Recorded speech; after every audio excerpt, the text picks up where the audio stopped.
ஓம் சிவாய நமக. ஓம் கிருஷ்ணாய நமக. ஓம் நந்திவாகனாய நமக.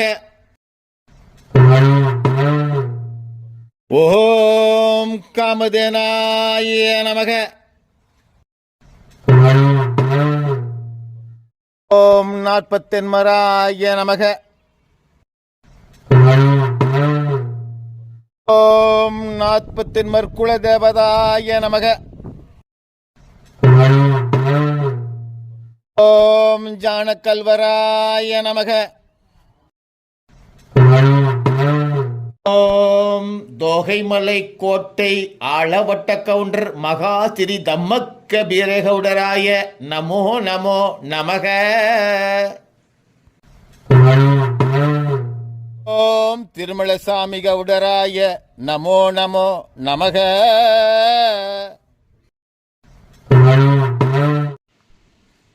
நமது காமுகுல ஒக்கலிகரு காப்பு சமுதாயத்துக்கு உட்பட்ட மிகச்சிறந்த ஒரு உயிர்ப்பான வரலாறுகளை கடந்த 6 எபிசோடுகளாக வெளிவந்து கொண்டிருக்கிறது. இன்றைய அத்தியாயம் 7வது தொடராக நமது நந்தீஸ்வரன் கோவில் நந்திகோயில்பட்டி அருகே நடக்கிறது. அதற்காக நமது மேற்கு மாத்தினிவட்டியைச் சேர்ந்த சிவலிங்கம் அவர்கள் தொடரை உரையாற்றி கொண்டிருக்கிறார்கள். அந்த சேனல் தமிழன் 0247 என்கிற சேனலில் வழியாக வெளிவந்து கொண்டிருக்கிறது. அதை தொடர்ச்சியாக நமது சமுதாய மக்கள் கண்டு இக்கால சூழலுக்கு ஏற்றவாறு தெரிந்து கொள்ளுமாறு அன்போடு கேட்டுக்கொள்கிறேன். ஓம் பராசக்தியே போற்றி. ஓம் மகாலட்சுமியே போற்றி. ஓம் நாராயணா போற்றி. ஓம் நமச்சிவாய போற்றி. ஓம் தாடிக்கொம்பு கிராமம் நந்திகோவில்பட்டியிலே அருளாட்சி செய்கின்ற நந்தீஸ்வராய போற்றி போற்றி. சகலவிதமான மேன்மையும் சகலவிதமான நன்மையும் சகலவிதமான தேவைகளும் நிறைவேறுவதற்கு உறுதுணையாய் இருக்கின்ற சான்றோர் பெருமக்களுக்கும் அகிம்சையே சேவையாக, அகிம்சையே தர்மமாக, அரைவணைப்பே குடும்பமாக அத்தனை பேரையும் காத்து புனிதப்படுத்தி வாழ்ந்து கொண்டிருக்கின்ற தாய்மார்களுக்கும் உலகெங்கிலும் வாழுகின்ற காமுகுல காப்பு ஒக்கலிக மகாஜனங்களுக்கும் பணிவான வணக்கங்களை மிக பணிவன்போடு தெரியப்படுத்திக் கொள்கின்றோம். நல்லதொரு நாளிலே, நல்லதொரு சூழ்நிலையிலே, நல்லதொரு திருவிடத்திலே, நல்லதொரு தகவலாக காமுகுல காப்பு ஒக்கலிகருக்கு ஆதி புராண வரலாறை கூறுவதற்கு இந்த நந்தீஸ்வரன் திருக்கோயிலிலே வாய்ப்பு பெற்றிருக்கிற அடியேனுக்கு இங்கே கூடியிருக்கின்ற அத்தனை பேரும் ஆசி கூறுமாறு அவர்களிடம் கேட்டதில் அவர்கள் அத்தனை பேரும் காமுகுல காப்பு ஒக்கலிகளுடைய வரலாறு வெகு சிறப்பாக வந்து கொண்டிருக்கிறது. அந்த வரலாறை வெளிவர வைப்பதற்கு எல்லா அனுக்கிரகமும் எல்லா தெய்வமும் செய்திட வேண்டுமென்று திருக்கோவிலிலே இறை வழிபாடு செய்து ஆளவட்ட கவுண்டர் அவருடைய தலைமையிலே இன்னும் இருக்கின்ற திருக்கோவிலுக்கு சேவை செய்கின்ற அத்தனை பேர் முன்னிலையிலும் இறைவனுடைய அனுக்கிரகம் பெற்றிருக்கின்ற இந்த திருவிடத்திலே 7வது எபிசோடினை பதிவு செய்வதற்காக உலகெங்கிலும் இருந்து இந்த தொடரை 6 முறை கண்டு பாராட்டுதல் செய்தும் அதற்குள்ளே என்னென்ன கருத்துக்கள் இன்னும் வேண்டும் என்கின்ற கோரிக்கையை வைத்தும் விமர்சனங்களின் மூலமாகவும் நேரிடையாகவும் தொலைபேசி வாயிலாகவும் தகவல் தெரிவித்திருக்கின்ற தமிழன் 02447 யூடியூப் சேனல் வழியே ரசித்து உண்மைகளை தெரிந்து அறிந்து பயன்பெற்று கொண்டிருக்கின்ற ரசிகர்களே, உங்கள் அத்தனை பேரையும் 7வது தொடரிலே சந்திப்பதை மிக்க மகிழ்ச்சியாக நினைத்துக்கொண்டு உங்கள் அத்தனை பேருக்கும் இறைவனுடைய திருநாமத்திலே 48 திருநாமத்திலே பணிவான நன்றியை உங்கள் கரங்கத்தொட்டு சொல்லுகின்றோம். இந்த நல்ல சூழ்நிலையிலே கடந்த தொடரிலே கைலாய மலை மீதிருந்து கலியுகம் பிறந்த பின்பாக 48 காமுகுலத்தை சேர்ந்திருக்கின்ற சூழ்நிலையினாலே தேசத்தை காப்பாற்ற இறைவன் உற்பவித்திருக்கின்ற சூழ்நிலையினாலே மனித கணங்களாக மாறி கைலாய மலையின் தென்மேற்கு மூலையாக கீழே இறங்குவதற்கு 14 ஆண்டுகள் ஆனது. 15 ஆண்டுகள் கூட ஆகிவிட்டதாக வரலாறுகள் கூறுகிறது. அவ்வாறாக இந்த 48 வரும்பொழுது கைலாய மலை மீதிலே துவாபர யுகத்திலே 20 ஆண்டு காலம் தேவகணங்களை பேசியதாக, தேவ மொழியை பேசியதாக நாம் வரலாற்று உண்மைகளாக நமது சான்றோர்களும் முன்னோர்களும் ஆதி உற்பவம் பற்றி கூறியிருக்கின்ற நல்லோர்கள் கூறியதை கேட்டும் நாம் தெரிந்து கொள்ள முடிகிறது. ஆக துவாபர யுகம் முடியும் வரை கடவுளை அத்தனை பேரும் கண்ணிலே காணுகின்ற நாள், காணுகின்ற யுகம். துவாபர யுகம் நிறைவடைந்து கலியுகம் துவங்கியதிலிருந்து கலியுகம் நிறைவு பெறுகின்ற 4,32,000 ஆண்டுகளும் கடவுளை நாம் கண்ணிலே காண முடியாது என்கின்ற இதற்காக ஆதாரத்தை நாம் இதற்கு முன்பாக தொடர்களிலே தெரிந்திருக்கின்றோம். இந்த நிலையிலே கைலாய மலை தென்மேற்கு மூலை அடிவாரத்திலே இறங்க நமக்கு ஆண்டுகள் 14. அந்த 14 ஆண்டு காலமும் உணவிற்காக மலை சரிவுகளிலே இருந்த மரங்களிலே இருந்த கனிகளையும் செடிகளிலே இருந்த காய்களையும் மலை மண் இடுக்குகளிலே இருந்த கிழங்குகளையும் நீரோடையிலே வருகின்ற நீரையும் உபயோகித்து நாம் மனித கணமாக மாறிக்கொண்டு வருகின்ற நாளையிலே கலியுகம் என்றைய தினம் உருவாகிறதோ அதற்கு முதல் நாள் இறைவன் நரகாசுரனை அழித்து துவாரகையிலே வெகு சிறப்பாக அரண்மனை அமைத்து ஆட்சி ஆண்டு கொண்டிருந்த நாளையிலே மகாபாரதம் நடந்ததின் முன்னேற்பாடாக இருந்து தன்னுடைய அத்தையினுடைய புதல்வர்களுக்கு துரியோதனனுடைய அவர்களுடைய வம்சத்தாருக்கு நீதியை நிலைநாட்டுவதற்காக 18 நாள் பாரத போரை நிகழ்த்தி அதிலே உறவுக்காரர்கள் என்று பாராமல் நீதியுள்ளவன் எவனோ, நீதியாக வாழ்ந்தவன் எவனோ அவனுக்காக வெற்றியை கொடுத்து வெகு சிறப்பாக வாழ்ந்திருந்த காலத்திலே துவாபர யுகம் நிறைவடைய வேண்டுமானால் கலியுகம் பிறக்கும் நாளிலே கிருஷ்ண பரமாத்மா அவர் பூமியிலே இருந்து விடுபட்டு தன்னுடைய வைகுந்தத்துக்கு செல்ல வேண்டும். இதுதான் சிவபெருமானுடைய வைகுந்த கட்டளை.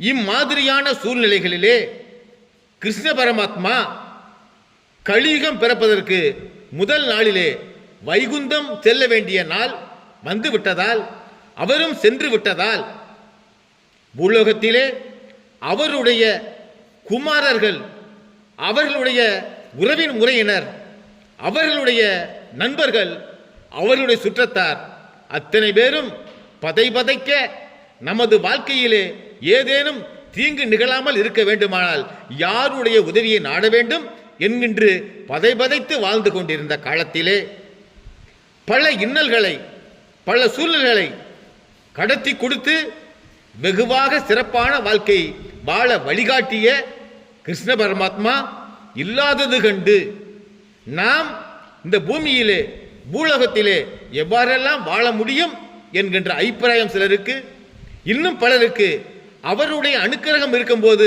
நாம் வாழ்ந்திடலாம் என்கின்ற அபிப்பிராயம் சிலருக்கு, இனிமேல் கடவுள் போல நாம் தான் நாட்டை ஆள வேண்டும் என்கின்ற சுதந்திர எண்ணம் இன்னும் பலருக்கு, இவ்வாறு பல வகையான ஜனங்களுக்கும் பல வகையான எண்ணங்கள் நிறைவேறிக் கொண்டிருந்த காலத்திலே கைலாய மலையிலிருந்து அடிவாரத்திலே இந்த காமுகுலத்தவர் 48 இறங்கி இருக்கிற பொழுது கிருஷ்ண பரமாத்மாவுடைய வாரிசுகளாகப்பட்டவர்கள், அவர்களுடைய உறவுக்காரர்களாகப்பட்டவர்கள் 9 பேர் தன்னுடைய மனைவிகளையும் தங்களுடைய பெண் குழந்தை செல்வங்களையும் அழைத்து இறைவன் கைலாய மலையிலே இருக்கிறார், அந்த கைலாய மலை நமக்கு கிருஷ்ணரை போல் பாதுகாப்பு கொடுக்கும் என்று இந்த 27 பேரும் துவாரகையிலிருந்து ஈசான்ய முகமாக இருக்கின்ற கைலாய மலை அடிவாரத்துக்கு செல்கிறார்கள். அவ்வாறு கைலாய மலை அடிவாரத்திற்கு சென்றவர்கள் யார் யார் என்றால், நந்தனர் என்கிறவரும், பாலனர் என்கிறவரும், கோபனர் என்கிறவரும், வசுவனவர் என்கிறவரும், தேவனவர் என்கிறவரும், கிட்டினர் என்கிறவரும், கரியனர் என்கிறவரும், மாரணர் என்கிறவரும், கஞ்சனர் என்கின்ற இந்த 9 பேர் தங்களுடைய செல்வ புத்தரிகளாயிருக்கின்ற லட்சுமி தேவம்மாவையும், எல்ல கெஞ்சம்மாவையும், பேவனு திம்மம்மாவையும், ஒன்னல் எடுக்கம்மாவையும், வீர நாகம்மாவையும், கௌரி லக்கம்மாவையும், பொம்ம சக்கம்மாவையும், கஞ்சி மதவானம்மாவையும், ராம சிக்கம்மாவையும் அழைத்து கொண்டு தங்களுடைய கால்நடைகளையும் அழைத்துக்கொண்டு கைலாயமலை அடிவாரத்திலே சென்று கால்நடைகள் தங்குவதற்கு, தாங்கள் உணவு சமைத்து உண்பதற்காக சிறு சிறு அவர்களுக்கு உகந்ததைப் போல் குடில்களை அமைத்து, தங்களுடைய பெண் குழந்தைகள், ஆண் குழந்தைகள் இல்லாது பெண் குழந்தைகளோடு சென்றிருப்பதால் அந்த பெண் குழந்தைகளுக்கு தலையிலே சூட பூ வேண்டுமே என்பதற்காக பூச்செடிகளை நட்டு நந்தவனம் உருவாக்கி கால்நடைகளை மலை அடிவாரங்களிலே மேய்த்து மிக பாதுகாப்பாக இருக்கிறார்கள். அவர்கள் பூலோகத்திலே வாழ்ந்தவர்கள், அவர்களுக்கு மொழி தெரியும். ஆயினும் கைலாய மலை மீது தேவமொழியை பேசிக் கொண்டிருந்த காமுகுள்ள காப்பு ஒக்கலிகர் 48 பேருக்கும் பாஷை தெரியாமல் இவர்கள் திண்டாடுகின்ற சூழ்நிலையை இவர்களுக்குள்ளாவே ஏற்படுத்தி உடல் மொழியிலே சைகை மூலமே இவர்கள் ஒருவருக்கு ஒருவர் பரிமாறி வாழ்ந்து கொண்டிருக்கிற தேதியிலே, நாளையிலே இந்த யாதவ குலத்திலே தோன்றி கிருஷ்ணருக்கு உறவினராகவும் கிருஷ்ணருக்கு பங்காளிகளாகவும் இருக்கின்ற 9 பேரையும் அவரவர் மனைவிமார்களுடன் அவரவர் குழந்தைகளுடன் காண வேண்டிய சூழ்நிலை ஏற்படுகிறது. அவ்வாறு ஏற்படும் பொழுது இந்த 48 பேரும் மலையிலே இருந்து இறங்குவதால் யாரோ என இந்த 9 பேரும் அஞ்சுகிறார்கள். இந்த 9 பேர் மனைவிமாரும் அஞ்சுகிறார்கள். இந்த 9 பேருடைய 9 ஜோடிகளுடைய 9 தம்பதிகளுடைய செல்வ பெண் குழந்தைகளும் அஞ்சுகிறார்கள். இந்த சூழ்நிலையிலே சிவபெருமானுடைய கைரியங்கத்திலே, நந்தி வாகனத்தினுடைய அனுக்கிரகத்திலே, காமதேனுடைய அருட்கடாட்சத்திலே சிவபெருமானே நேரிலே தோன்றி இருப்பதைப் போல் காட்சி கொள்ள வைக்கிறார்கள் இந்த மூவரும். இந்த காட்சியை 48 பேர் முகத்திலேயும் இந்த யாதவர்கள் கண்ட பிறகு நமக்கு வெகு துணையாக கடவுளே வந்துவிட்டார், கிருஷ்ண பரமாத்மாவை அனுப்பிவிட்டார் என்கின்ற காரணத்தை விளக்கமாக புரிந்து கொண்டு அவர்களை அணுவி 40 முறையும் விசாரிக்க ஆரம்பிக்கும் பொழுது நந்தனார் தான் பேச்சை தொடங்குகிறார். அந்த நந்தனார் பேச்சை தொடங்கும் பொழுது உடல் மொழியிலே தான் கூறுகிறார்கள் இந்த 48 பேரும். இது புரிந்தும் புரியாது இருக்கிறனால் ஒரு 2-3 நாள் தங்களுடைய அருகாமையிலே வைத்துக்கொண்டு அவர்கள் என்ன உடல் மொழி கூறுகிறார்களோ அதை இவர்கள் பழகி அவர்களோடு சகஜமான நிலையை ஏற்படுத்துகின்ற ஒரு நிலை கைலாய மலை தெற்கு அடிவாரத்திலே தென்மேற்கு மூலை அடிவாரத்திலே வெகு சிறப்பாக நிகழ்கிறது. இந்த நிகழ்விலே கைலாய மலையிலிருந்து கீழே இறங்கி இருக்கின்ற காமுகுல காப்பு ஒக்கலிகர் 48 பேரும், துபாரகையில இருந்து கிருஷ்ணனால் அனுப்பி வைக்கப்பட்ட யாதவகுல மகாசக்திகள் 9 பேர், இவர்களெல்லாம் ஒருமித்து கருத்துக்களை புரிந்து கொண்டு ஒருவருக்கு ஒருவர் மொழியை தெரிந்து பேசிக் கொள்வதற்கு மாதம் 3 to 6 மாதங்கள் ஆகிறது. இவ்வாறு 3 to 6 மாதங்கள் ஆகும் பொழுது கலியுகம் தோன்றி நந்தன வருஷம் என்கிறது பிறக்கிறது. 14வது ஆண்டிலே நந்தன வருஷம் பிறக்கிறது. அந்த நந்தன வருஷத்திலே தான் மனிதனுடைய வாழ்வு இயல்பு, மனிதன் அடுத்த தலைமுறையை உருவாக்க வேண்டுமானால் கலியுகத்திலே ஒருவருக்கு ஒருவர் திருமணம் செய்ய வேண்டும், அந்த மரபுப்படி வாழ வேண்டும், குழந்தை பேர் எடுத்துக்கொள்ள வேண்டும், மகன்கள் வேண்டும், மகள்கள் வேண்டும், பேரன் வேண்டும், பேத்தி வேண்டும், சொத்து வேண்டும், சுகம் வேண்டும், கால்நடைகள் வேண்டும், வாகனம் வேண்டும். இவ்வளவும் இந்த கலியுகத்திலே தேவைப்படுவதால் மனிதன் இந்த கலியுகத்துக்கு உகந்த மாதிரி தங்களை மாற்றிக்கொள்வதற்காக எத்தனித்தும் கடவுள் இட்டிருக்கின்ற கட்டளை 48 கலியுகம் பிறந்தாலும் மனிதரெல்லாம் எவரெவரோ சொத்துக்கு ஆசைப்படுவார், சுகத்துக்கு ஆசைப்படுவார், உறவுக்கு ஆசைப்படுவார், சண்டைக்கு ஆசைப்படுவார், எல்லாவற்றிற்கும் ஆசைப்படுவார்.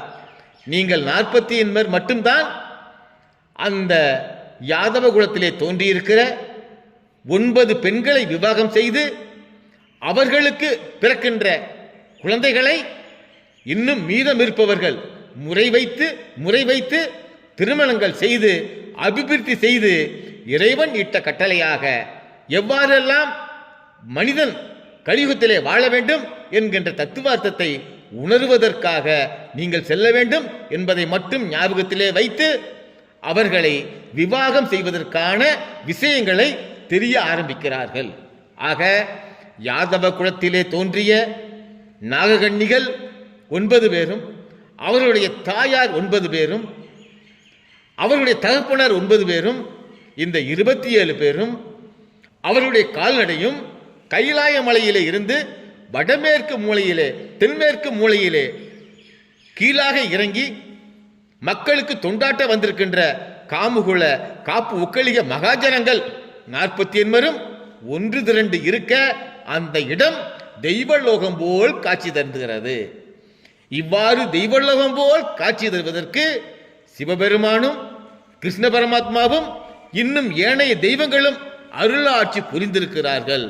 அவ்வாறு அருளாட்சி புரிந்த பிறகாக அவர்களுக்கு எந்த தேதியிலே, எந்த மாதத்திலே, எந்த நேரத்திலே திருமணம் என்கின்ற விஷயங்கள் நடக்கும் என்பதை அனைவரும் தெரிந்து கொள்ள ஆர்வத்தோடு தான் இருக்கிறோம். அந்த ஆர்வம் பூர்த்தியாக அடுத்த தொடரிலே அத்தனை பேரும் நாம் சந்திக்கின்ற வாய்ப்பை எல்லா சக்தியும் நிறைய பெற்றிருக்கின்ற இந்த நந்தி கோவில் பட்டியலையே அனுக்கிரகம் புரிக்கின்ற இந்த நந்தீஸ்வரன் அனுக்கிரகம் புரிவார் என்று இதுவரை இந்த தொடரை பார்த்து கேட்டு பலன் பெற்று கொண்டிருந்த அத்தனை பேருக்கும் இந்த தொடர் உருவாக காரணமாக இருக்கின்ற இந்த நந்தீஸ்வரன் திருக்கோயிலை சார்ந்திருக்கின்ற தயாதி பெருமக்களுக்கும், புகுந்த வீட்டு பெண்களுக்கும், பிறந்த வீட்டு பெண்களுக்கும், அதிலே செல்வ செழிப்போடு வாழ்ந்து கொண்டிருக்கின்ற செல்வ குழந்தைகளுக்கும், செல்வ வாரிசுகளுக்கும் மனம் நிறைந்த நன்றியை கூறிக்கொண்டு அடுத்த தொடரிலே உங்கள் அத்தனை பேரையும் மனமகிழ்வோடு சந்திக்கிறோம் என்கின்ற தகவலை கூறி இத்தோடு இதை நிறைவு செய்து விடைபெறுகிறேன். அடுத்த தொடரிலே சந்திப்போம். ஓம் நம சிவாய. ஓம் நம சிவாய. ஓம் நம சிவாய.